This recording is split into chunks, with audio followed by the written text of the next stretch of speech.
कब्जा करने के लिए अपने साथियों को एक एक कर अपने रास्ते से साफ किया। विरोध करने वालों को गिन गिन कर ठिकाने लगाया और दुश्मनों को साइबेरिया के जंगल में फिरवाया, जहां उन्होंने भूख प्यास से तड़प तड़प कर दम तोड़ दिया। उस महाशक्तिशाली और अपनी जिद पर चट्टान की तरह अड़े व्यक्ति का नाम है स्टालिन।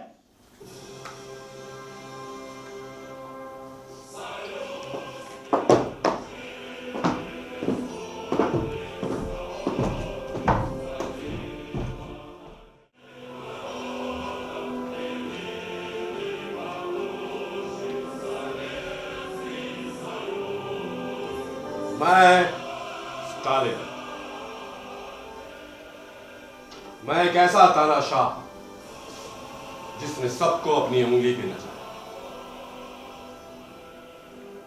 मैंने रूसी जनता के लोकप्रिय नेता लेनिन को सत्ता के साथ साथ शरीर छोड़ने पर भी मजबूर कर दिया।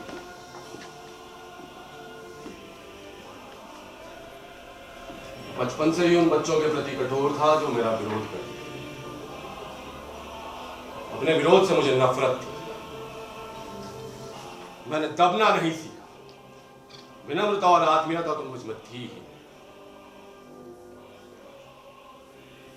मेरे दोस्तों की संख्या अधिक थी जो मुझसे डरकर मुझसे दोस्ती।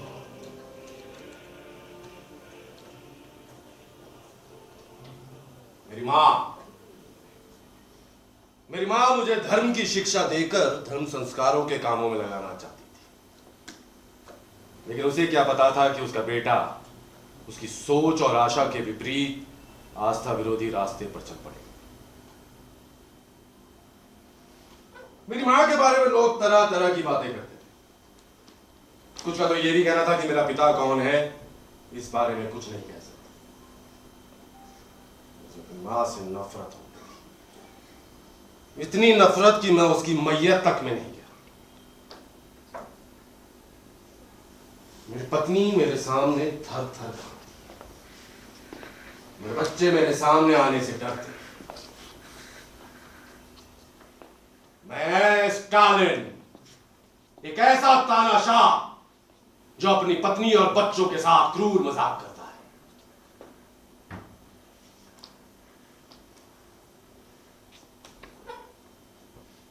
अपनी उंगलियां शराब में डुबो, डुबो।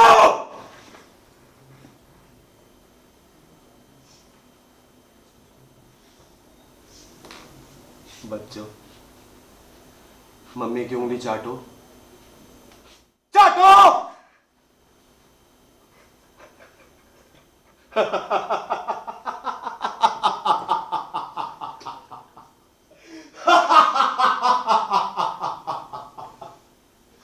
मैं एक ऐसा सिरफिरा तानाशाह जिसने सत्ता की भूख के आगे कभी किसी को कुछ नहीं समझा। मेरा शासनकाल सरकारी आतंक का काल था। मेरी जिद ने करोड़ों रूसियों की जान ली, लाखों को जेल में सड़ाया, लाखों को भूखमरी का शिकार बनाया। लोग एक शांत जीवन को तरसते थे, लेकिन सबके सर पे मौत मंडराती नजर आती थी। मेरे नाम से लोग थर्रा उठते थे।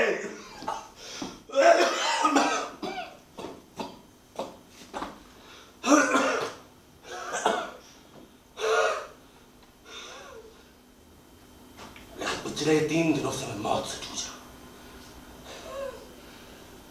ऑक्सीजन की भारी कमी हो गई है। एक भयावह पीड़ा से गुजर रहा हूं। मेरी आंखों में क्रोध अभी भी है, डरा देने का भाव अभी भी है। मैं और कुछ नहीं कर सकता तो क्या, श्राप तो दे ही सकता हूं। जब जब हम दोनों मिलते थे, अपने समय और समाज पर गहरी बातचीत करते थे।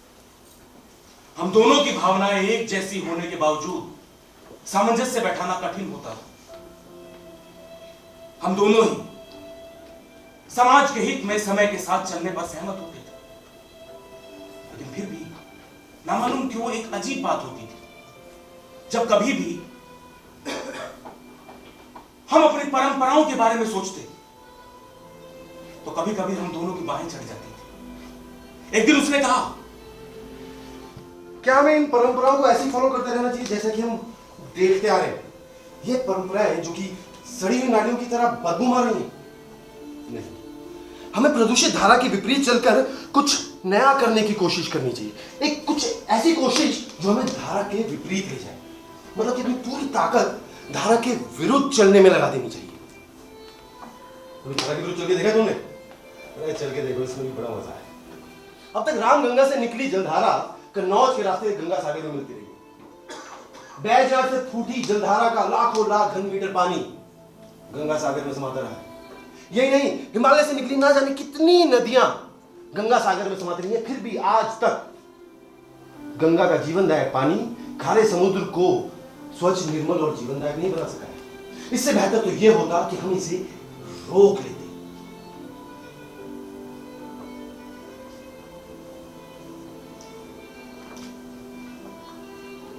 मुझे उसका सोचना अच्छा लगा और मैंने कभी भी उसकी भावनाओं के विरुद्ध जाने का साहस नहीं किया। वो जैसा कहता मैं उसका अनुसरण करता। धीरे धीरे वो मुझे अपना अधिक विश्वसनीय और करीबी लगने लगा। उसकी आत्मीयता मुझे समुद्र की उस गहराई में ले गई जहां मुझ जैसे हजारों हजार प्रकार के जीव पल बढ़ते हैं। एक ऐसी दुनिया जो हमारी सांसारिकता से एकदम अलग, एकदम भिन्न थी। वो दिन को रात और जीवन को मृत्यु और मोक्ष कहकर मुझे उस दुनिया में ले जाने की सोचता रहा जहां उसकी अपनी पहुंच थी।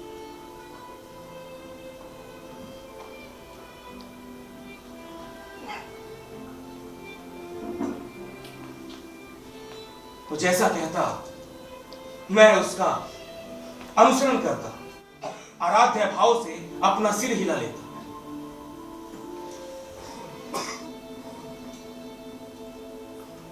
लेकिन अब जब मुझे सिर हिलाने की आदत सी हो गई है,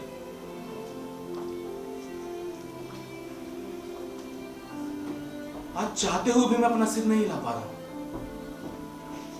एकदम नजर टिकाए उसे घूर रहा हूं, उस रूप में नहीं घूर रहा जैसे भिखारी दानी को, पुजारी भगवान को या प्रेमी प्रेमिका को घूरता है, तो जैसे गिद्ध मरे हुए जीव को घूरता है। मेरी विचित्र स्थिति एकदम बदल गई है। मेरी आंखों में बाज की रोशनी आ गई। ऐसा नहीं कि इस प्रेक्षागृह में मैं पहली बार आया हूं, 20वीं बार आना जाना हुआ। और रंगमंच का एक अच्छा अभिनेता है और मैं नियमित रूप से उसका दर्शक और प्रशंसक रहा हूं। फिर भी मालूम नहीं क्यों आज मुझे ये पहले की भांति सहज प्रतीत नहीं हो रहा है। जब भी अभिनय के लिए इस रंगमंच पर आया है, मैं छाया की भांति इसके करीब रहा हूं, लेकिन आज सब कुछ बदल गया है। दबे पांव इस प्रेक्षागृह में चला है। आश्चर्य, क्या आज इसके लिए सूर्य उदय नहीं हुआ? क्या चंद्रमा ने अपनी पूरी कलाएं नहीं बदली? क्या पृथ्वी अपनी पूरी धुरी पर नहीं घूमी? क्या समय ठहर गया है? इसलिए प्रेक्षागृह में आज दर्शक नहीं आएंगे। मंच पर वो अकेला ही अभिनय करेगा और स्वयं ही अपने अभिनय को देखेगा। तो फिर उसके अभिनय को देखूंगा मैं।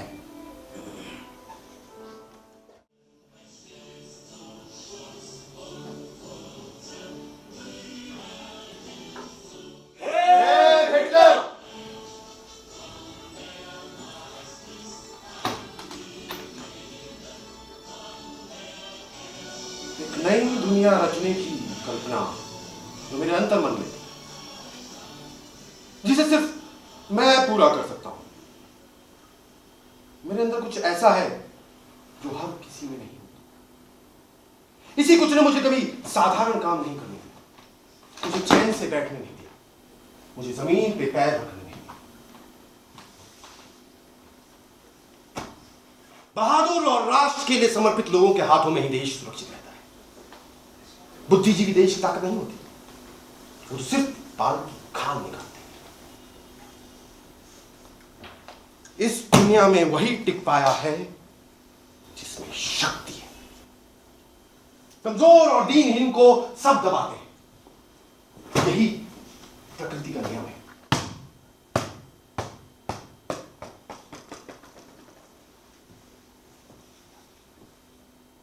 मैं जर्मनी का बेटा हूं, मुझे जर्मन होने पे गर्व है। मुझे गर्व होता है जब मेरे देश के नौजवान ब्रिटेन, अमेरिका और रूस की सेनाओं को मुंह तोड़ जवाब देते हुए अपनी जान गंवा रहे हैं।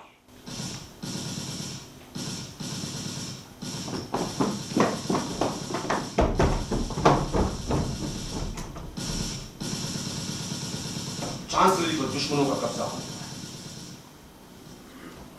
दुश्मन के हाथों पकड़े जाने और अपमानित होने से बेहतर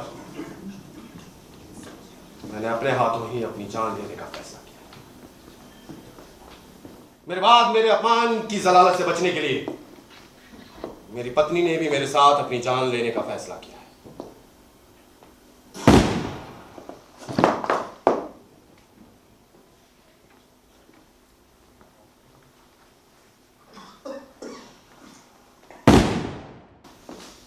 परंपराओं से मुक्ति पाने का एकमात्र विधान,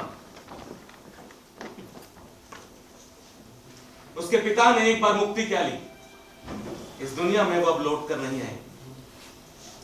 उसी पीड़ा वेदना का प्रतिफल ही उसे मंच के उस कोने पर ले आया है। मैं उसे देख रहा हूं।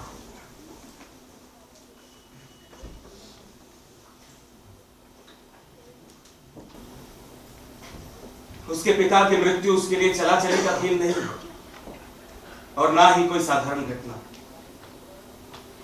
वह कभी भी अपने पिता को स्पर्श नहीं कर सकते, सिर्फ उनके होने को महसूस कर सकते।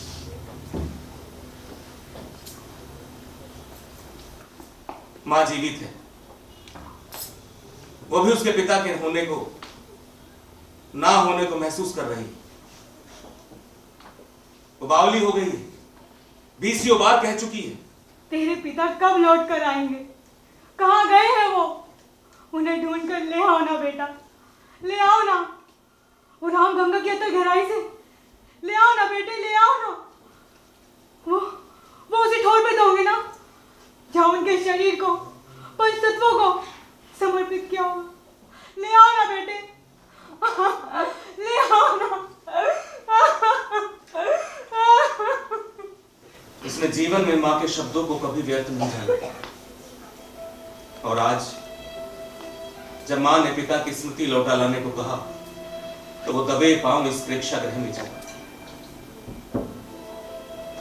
जब अंधेरे में हाथ को हाथ नहीं दिखता, कस्तूरा को कस्तूरी नहीं दिखती, मछली को अपने शरीर का पसीना नहीं दिखता, ऐसे में उसके प्रेक्षागृह में आने का एहसास मुझे कैसे हुआ कि मैं भी यहां चला।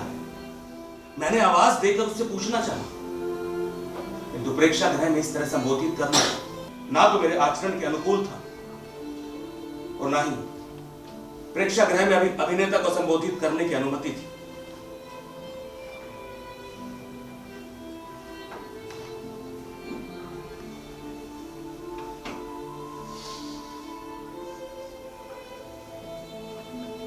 खैर, रंगमंच को इन सभी शर्तों से मुक्त रखा गया है।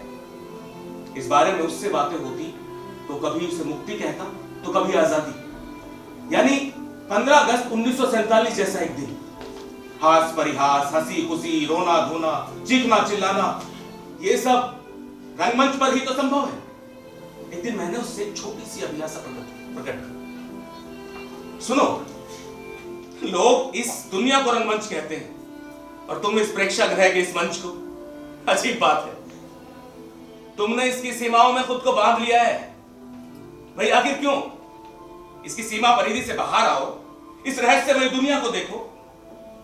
कितना कुछ है यहां जानने, समझने और नया कुछ करने को। जिस दुनिया की तुम बात कर रहे हो वहां असलियत में ऐसा कुछ भी नहीं है। इतनी सी भी खुशी कहां है इस दुनिया में?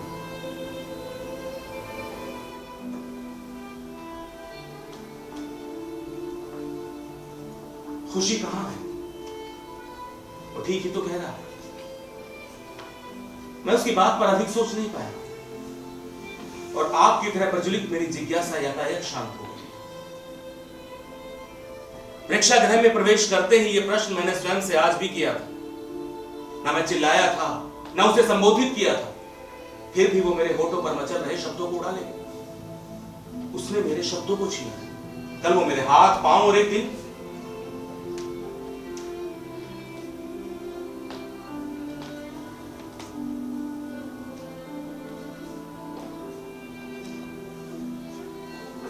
दुनिया में ऐसा कौन है जो दूसरों की खुशियां नहीं छीनता?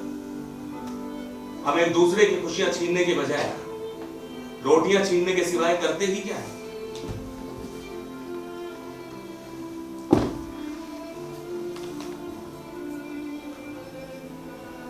पूरे 69 साल हो गए हैं इस छीना झपटी के खेल को। कहां है खुशी खुशहाली? कहां है खेत खलियान? फिर वही छीन ली मेरे मन की बात। अब तो ये मुझे अभिनेता की जगह कुछ और ही लगने लगा है। जितनी सहजता से इसने अपनी बात कही और फिर तेजी से मेरी तरफ पीठ फेर ली, ऐसा लग रहा है कुछ है जो मुझसे छिपा रहा है। क्या है इसके हाथ में? टाइपिंग मशीन, कंप्यूटर या कुछ और?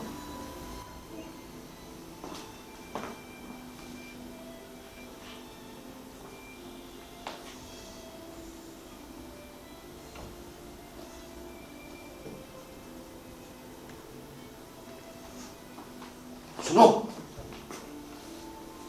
हजारों हजार फीट ग्लेशियर निकाल हो गए। लाखों टन कोयला धरती को चीर कर धुआं हो गया। इतने सालों में हम एक मशीन का निर्माण कर सके। देश की संपूर्ण उर्वरा शक्ति को कौन खत्म कर रहा है, इसके बारे में भी कभी सोचते हो? क्या सोचोगे यार? तुम खरे एक नंबर के जड़ और मूर्ख किस्म के इंसान है। तुमने आज तक इस प्रेक्षागृह में उगड़ू बन के बैठे रहने के सिवा किया ही क्या?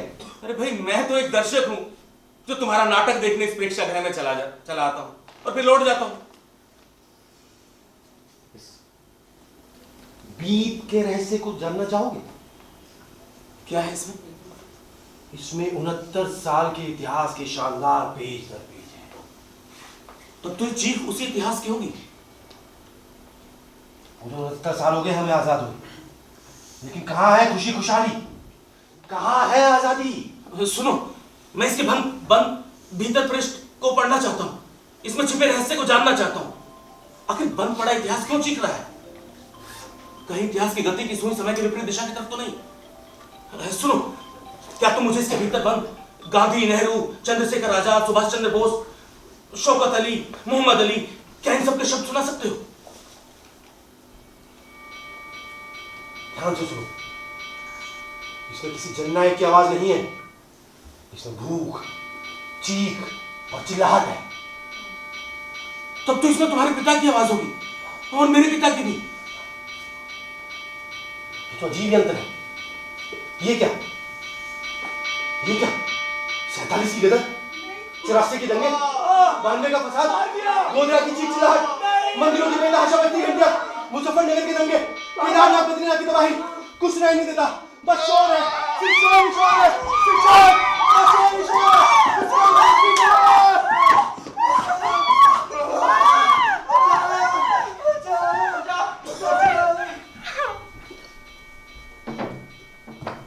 अतीत मरता नहीं, चीखता है। वही चीख मुझे सुनाई दे रही थी। मैंने सोचा मुझे प्रेक्षागृह से बाहर निकल जाना चाहिए। मैं वहां से बाहर निकलने की सोचने लगा। उसी पल मेरे मन में एक विचार आया कि छोटी सी किरण प्रकट हो तो उसके सहारे वहां से बाहर निकला जा सकता है। उस कान फोड़ आवाज से बचने के लिए मेरे पास कोई उपाय नहीं था। किसानों ने उनके पास उड़ना बंद कर दिया है। वो कहते हैं उन्हें दुनिया की बुरी नजर लगी है। उन्होंने पेड़ों पर लटकना शुरू कर दिया है। सूखे खेतों के चलते उनके पास बस यही रास्ता बचा है। वो आत्महत्या कर रहे हैं। मेरे पिता की तरह।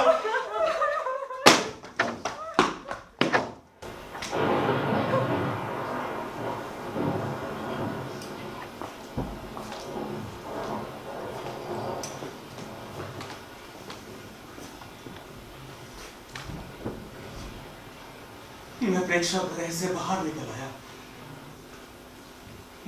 झमाझम बरसते मेघों का शोर अब मुझे सुनाई देने लगा था। बाहर जीवन के साथ कालिदास होते तो मेघों से कहते, चले जाओ दूर गिरकंदराओं में, विंध्याचल विदर्भ की छोटी छोटी उपत्यकाओं में, सूखे मैदानों में, बरसों की हवा, जहां बरसने का मोल हो, वहां बरसोगे तो जीवन बरसेगा। सूखी डालियां कुमलाएंगी, खेत खलियानों में हरियाली लौटेगी, मेघ बरसते रहे और मैं प्रेक्षक रह से बाहर निकला।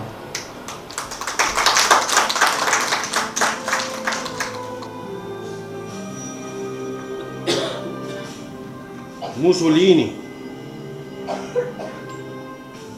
दुनिया के इतिहास में एक ऐसा नाम जिसे सुनकर वो लोग भी कांप जाते हैं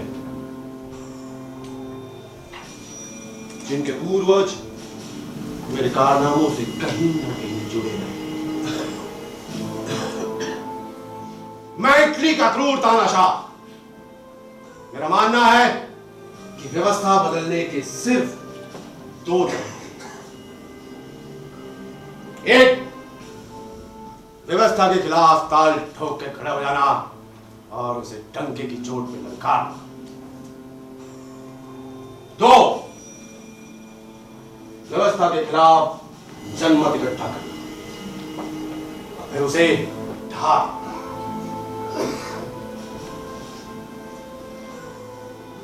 मैंने दूसरा रास्ता चुना और व्यवस्था को बदल दिया।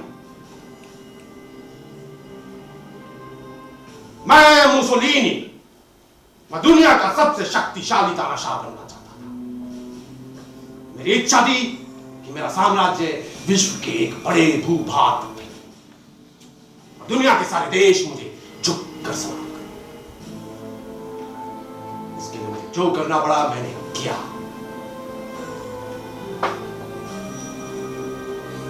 अपने जुनून के चलते मैंने कुछ ऐसे कदम उठाए जिसके नतीजे इटली की जनता को भुगतने पड़े। युद्ध में सैनिकों के मारे जाने और चिकित्सा व्यवस्था के अभाव में मृत्यु दर बढ़ी और इटली की जनसंख्या में भारी कमी आई। मेरे सख्त फैसलों के चलते किसानों ने तिलहन उगाना पड़ा। नतीजा ये हुआ कि दाल, फल और सब्जी आदि चीजों की भारी कमी हुई और ये सब विदेशों से आयात कर। इसका नतीजा यह हुआ कि इटली की अर्थव्यवस्था चरमरा गई। मैंने लोगों को एक ऐसे जाल में फंसा दिया जिससे वो कभी नहीं निकल पाए। मेरा मानना है कि युद्ध मनुष्य की ऊर्जा के स्तर को ऊंचा उठाता है। जियो शान से तो मरो शान से। लेकिन आप, मेरा इटली की जनता और फांसीवाद दोनों से ही मोह भंग हो गया है। मैंने अनेक फांसीवादी नेताओं की हत्या करवाई जिन्होंने मेरा विरोध किया। यहां तक कि मैंने अपने दामाद को नहीं बख्शा। और अब इटली की जनता को मैं माफ नहीं करूंगा। ये लोग कायर हैं। इन लोगों ने मेरा विरोध करके राष्ट्रद्रोह का अपराध किया है। मेरे अपनों ने ही मुझे धोखा दिया। आपसी टकराहट के चलते इटली की सारी शक्ति छिन्न भिन्न हो।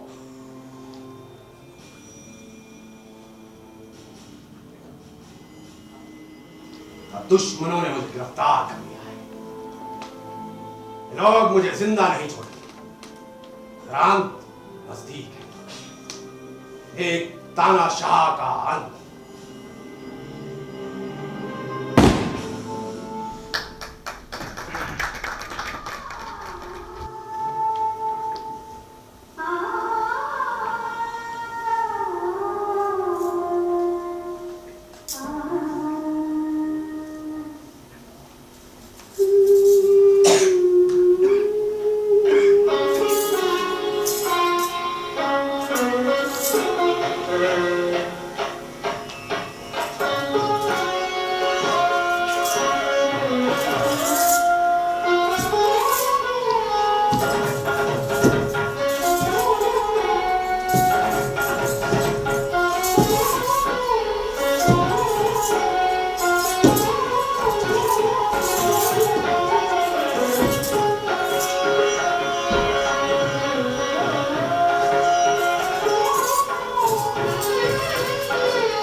समुद्रकुंड तुम्हारा है? हाँ, कहां से आई हो? गहरे घने बादलों की परत दर परत चादर से निकल कर। न मालूम क्यों तुम्हें देखकर ऐसा लगता है कि तुम्हारा ही इंतजार है। हो तो ये बात है, अजीब सा लग रहा है ये सुनकर मुझे भी। हम पहले भी मिले हैं। शायद बचपन में, तब से ही इंतजार था सूरज की पहली किरण देखने। देख ली। देख ली। ऐसा मत कहो, यहाँ देखने को है ही क्या? है ना, प्रकृति और तुम। जो तुम देख रहे हो वो सत्य नहीं है। सच के पंख नहीं होते, सच वही होता है जो आंखें देखती हैं। इस धारा सा ही जग का क्रम शाश्वत, जीवन का उद्गम शाश्वत है, गति शाश्वत और संगम शाश्वत। नहीं नहीं, ये झूठ है। आज आसमान में बदली है, कल भी ऐसा ही रहा होगा, परसों भी ऐसा ही। अभी आसमान नहीं खुला, उसके खुलने की प्रतीक्षा है। तो तुम ही बता दो कब खुलेगा रास्ता। जब फुहार बरसे, बेतारू जंगल जंगल खिलखिलाएंगी, उनकी फुंदियां नाचेंगी गुनगुनाएंगी, कोसी का घटवार जलमग्न हो जाएगा। एकदम विहंगम दृश्य, जल पलावन और कटती जमीन का होना कोसी की धारा को गैरिक रंग में रंग देगा। प्रकृति के अप्रितम सौंदर्य के साथ साथ एक भयावह दृश्य भी। ओह, मुझे डरा रही हो। नहीं, तुम डरा रहे हो। मैं तुम्हें क्यों डराऊंगा फिर? अब तुम आई हो तो आत्मता का एक नया संसार है। न जाने क्यों तुम्हें देखकर कि ठोरी करने का मन कर रहा है। कुछ खुलकर हंसोगी नहीं? नहीं, चिर यौवना हंसती नहीं कभी। अजीब उपमा है। उपमय पूर्ण पुरुष को प्राप्त करने का उल्लास था मुझे, मगर जिस पर मन उमड़ पड़ा उसे अदृश्य भय ने खामोश कर दिया। भय नहीं, आनंद की अनुभूति, कुंठित मन का विलास है ये। और कुछ? चिर यौवना रहने का शाप। पुरुष ग्रंथि का उत्सर्जन है ये। जरा करीब नहीं बैठी? नहीं, सोच रही हूँ पिंजड़े में बंद पाखी को मुक्त करूं। तो कर दो ना, सोच क्या रही? ऐसा कर पाओगी? चुनौती मत दो मुझे, किसी भी बंधन में नहीं रहना चाहती मैं। देखो, क्षितिज ने रंग बदल दिया।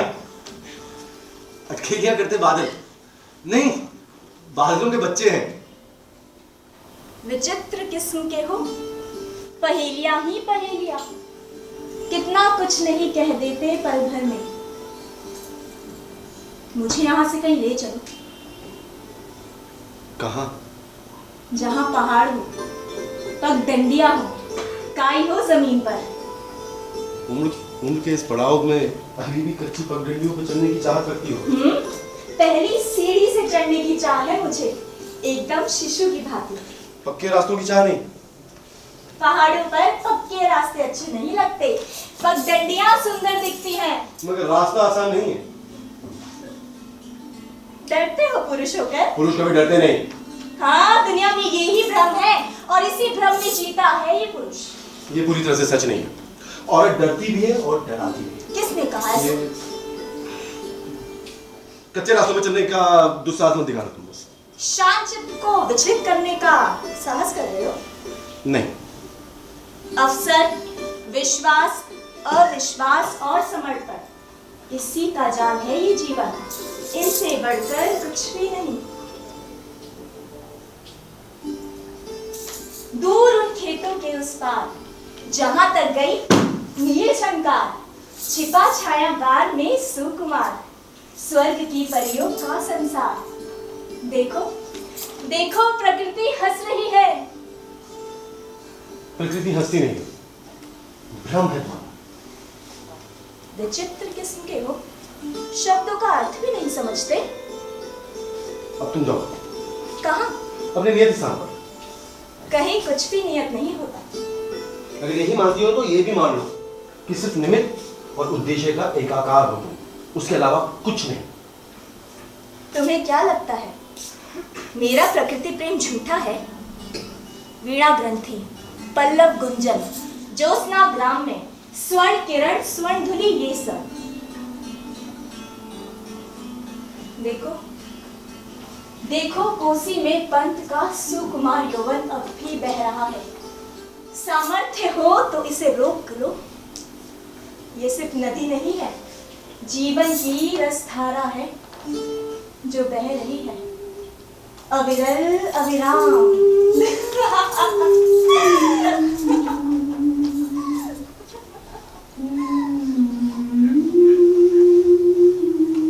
नील खामोशी को तोड़ती वो खिलखिलाई,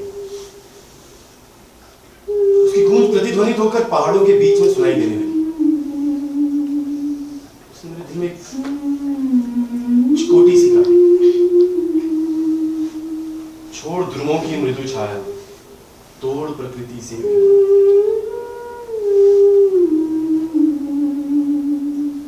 वो गा रही थी और मैं सुन रहा था। और फिर वो चली गई हमेशा के लिए, एक सपने की तरह।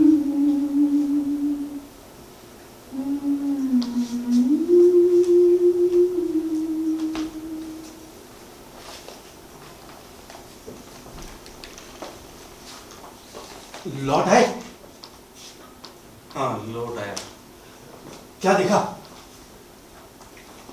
सब कुछ बदल गया है। आवाजाही के रास्ते बदल गए। गांव में किसी को आवाज देकर पुकारो, लोगों की आवाज ही गुम हो गई। कोई है भी तो नहीं, चारों तरफ वीराना। यहां तक कि दानी पत्रोल की आवाज को बार बार दोहराने वाली पहाड़ियां भी खामोश हो गई। पहाड़ों ने नजर झुकाना अब तक नहीं सीखा। कहां है बचपन? कहां कहां गए? मैं उस पगडंडी पर भी गया जहां बचपन में हम अपने मवेशियों के साथ छुपन छुपाई का खेल खेलते थे। अभी मैंने मेघों से कहा भी, तुम भी जाओ पहाड़ों की समतल ऊंचाइयों में जहां पानी की एक बूंद के लिए जीवन तड़प रहा है। जीव जंतु ही नहीं, मां के स्तन भी सूख गए। बस यही? औरतें पानी के लिए रामगंगा की रेत खोदती हैं, दिन भर चुल्लू भर पानी पीती और उतने से ही घड़ा भरती है। दम लेती चढ़ाई में वे खुले में शौच नहीं करती। पत्थर की ओट या घने वृक्ष की छाया में शरीर से बहते चुल्लू भर पानी की नमी को बचा लेना चाहती है। और कुछ? बुजुर्ग सूखी रोटी का कौर तोड़कर उसे हथेली पर मलते हैं कि जीभ में नमक का एहसास बना रहे। इंसान और मवेशी पानी के बिना और बचपन दूध के बिना दुनिया को ही छोड़ते जा रहे हैं। वहां से मिलना हुआ? क्या कह रही थी? यही ना? जाओ जाओ बेटा, राम गंगा की अतल गहराई में जाओ, वहां से पत्थर ले आओ।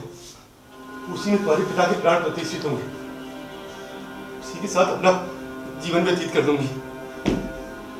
नहीं, ऐसा कुछ नहीं था।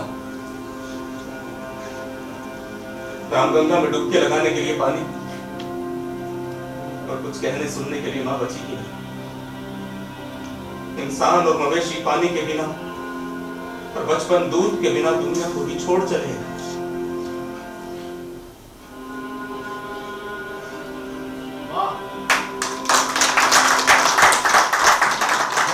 नेपोलियन,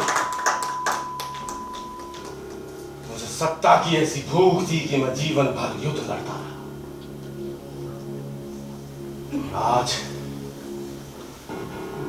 आज इस छोटे से सेंट हेलेन द्वीप पर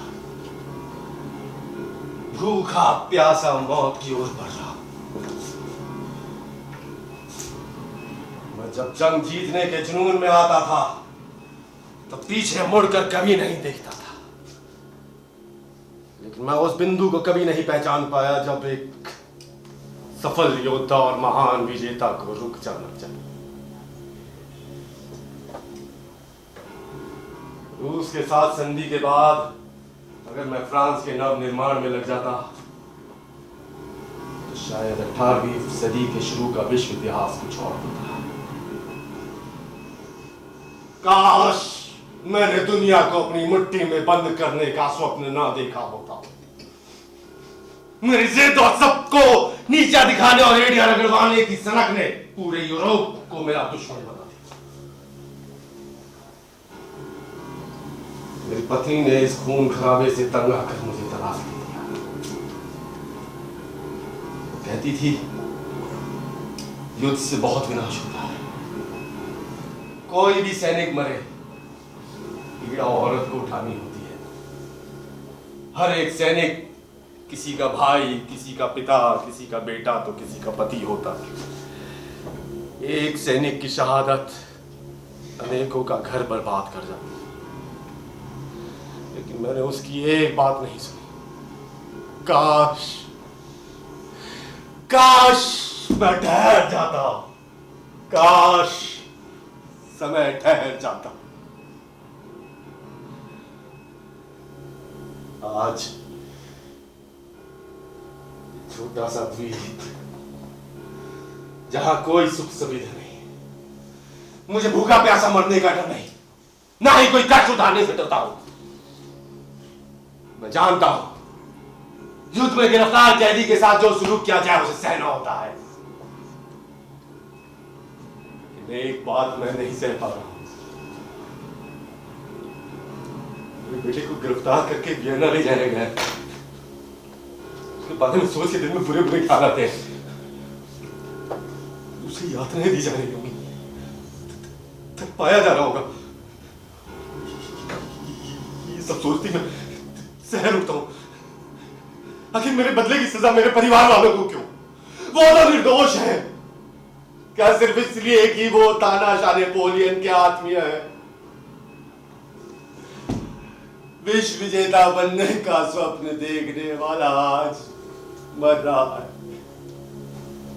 उसका मन रो रहा है।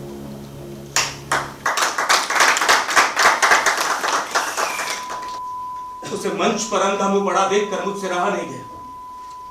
मैं उठा और मंच पर जाने का साहस बटोरा। अविराम बजती बीप के बटन पर से मैंने उसकी उंगलियां हटाई। उसकी उंगलियों की गर्माइश ठंडी पड़ रही थी।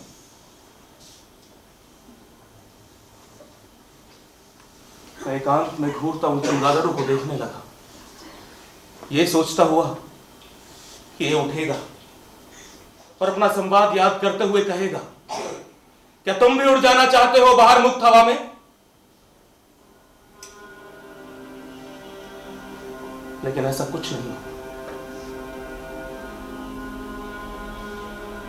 वो नहीं उठा।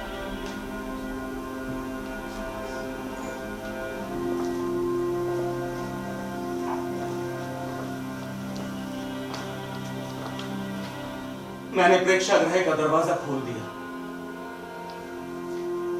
कुछ चमगादड़ उड़कर बाहर निकल गए तो कुछ बड़ी देर तक इधर उधर अंधेरे में भटकते रहे